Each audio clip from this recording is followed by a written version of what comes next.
The team's coding agent has one clean win behind it, a flaky test fixed against a brief, so they hand it more of the routine work.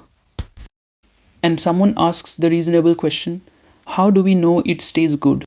They pick a number everyone respects, test coverage, and write the rule in the agent's standing brief. Your pull requests must never decrease it.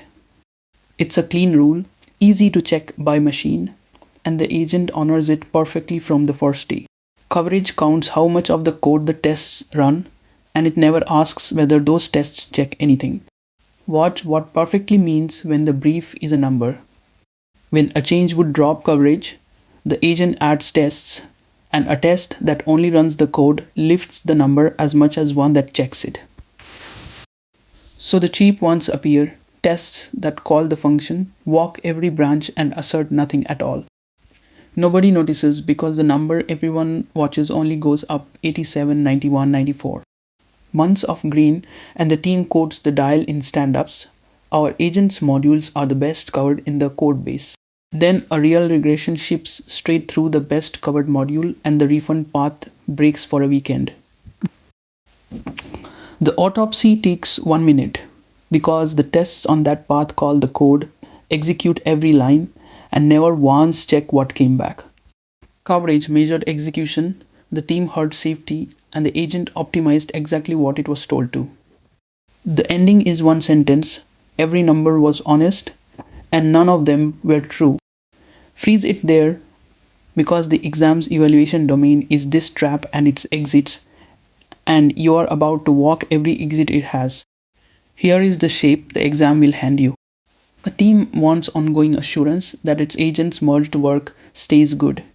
Which evaluation design serves that intent? Option A. Enforce a coverage threshold on every agent pull request and track that it holds. Option B. Run a weekly meeting where the team reviews every pull request the agent merged. Option C. Combine automated scanners and paired signals with a sampled human review against the original intent. Option D. Have the agent append a quality self-assessment to each pull request and track those scores. Every option produces a signal, and this episode is about which signals can go blind. That question parks in the corner while you build the measurement system the cold open needed. This is moment 4 of the workday, the reckoning, and it starts long before anything breaks with how you'd notice if it did. Episode 2 defined done for one task, and today we are watching the whole practice because a healthy week of work is a different question. Same team, same repository, and a dial that's about to get a partner. Start with the distinction the study guide draws and teams blur, criteria judge one task, signals watch the practice. Episode 2's contract asks whether one piece of work succeeded, and a signal asks something wider, whether the practice is still healthy. The guide asks for two kinds on purpose, quantitative and qualitative, and they cover each other's blind sides. Quantitative is anything you can count without judgment, so coverage or how often a reviewer pushes back on the agent's work. Qualitative is judgment on a sample, a person rereading a merged change and asking, would I have shipped this? Give the sample a rubric that spells out what good means here, correct, clear, and at home in the codebase's own idiom. Signals also age, because a threshold set for 10 changes a week means something else at 100. So revisit the dials when the volume moves. Numbers scale and can be fooled, and judgment on a sample can't scale and can't be fooled cheaply, so neither kind is enough alone. Now the cold opens engine, stated as a rule you can carry into any STEM, any scenario the exam hands you. The moment a signal becomes a target, whatever that signal misses becomes the cheapest way to hit the number. Coverage never looked at assertions, so tests that assert nothing became the cheapest way up, and the agent wasn't cheating, only optimizing. An optimized number goes blind, and it goes blind fastest exactly where you pointed.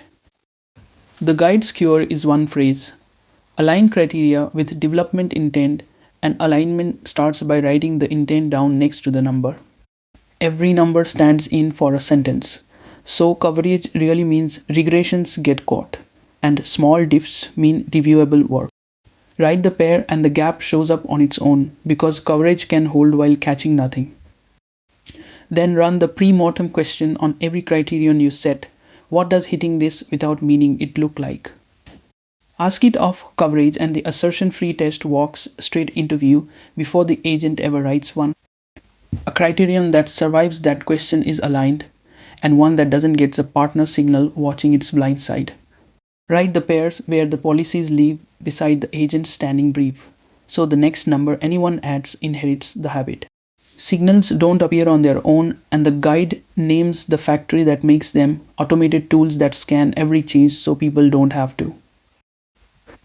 Four of them here: a linter, a security scanner, dependency review, and the one this team needed, a check that counts assertions instead of lines.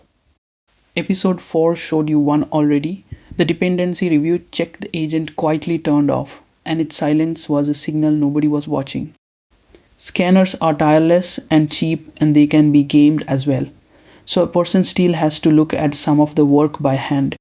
The scanner settings live in the repository as code, so weakening a check needs a review, the same as any other change.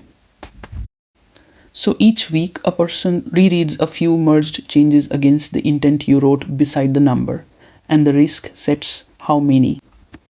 The scanners check everything shallowly, the person checks a little of it deeply, and that pair is what the cold open only thought it had. The parked question back at full size, and this time the number and its intent do the grading. Option A, the coverage threshold, is the cold open again because it's one number with nothing beside it, already blind. Option B, the weekly meeting, does bring real judgment, and then it runs into episode 1's second rule: size the gate to the risk. A meeting that rereads every merged change can't keep pace with the agent it watches, so it thins into a rubber stamp on everything. Option D, the self-assessment asks the measured thing to produce the measurement. An agent's promise about its own work is still a prompt, and episode 1's oldest rule lands here: a prompt is not a permission. A signal means something only when it's generated outside the thing it measures, which leaves option C, the pair design where scanners cover the width, a person samples the depth, and each number carries its intent. It survives its own pre-mortem too, because gaming it means beating the number, the intent, and the sample at once, and that's no longer cheap. Every evaluation stem is the same audit: find the unpaired number, the gate that can't keep up, or the self-graded exam, and pick the paired design. You memorize nothing here. You carry the blind numbers rule and the pre-mortem question, and the machinery watches the rest. Here is what you carry into the reckoning. Criteria judge a task, signals watch the practice, and you need both kinds, the countable and the judged. Optimized numbers go blind, so every number carries the intent it stands for, and you ask what hitting it cheaply would look like. Scanners generate the signals at scale, and a human sample checks for meaning, the one thing no scanner can judge. Next episode, the signal fires, something's wrong, and the reckoning turns into detective work, reading the trail the run left behind.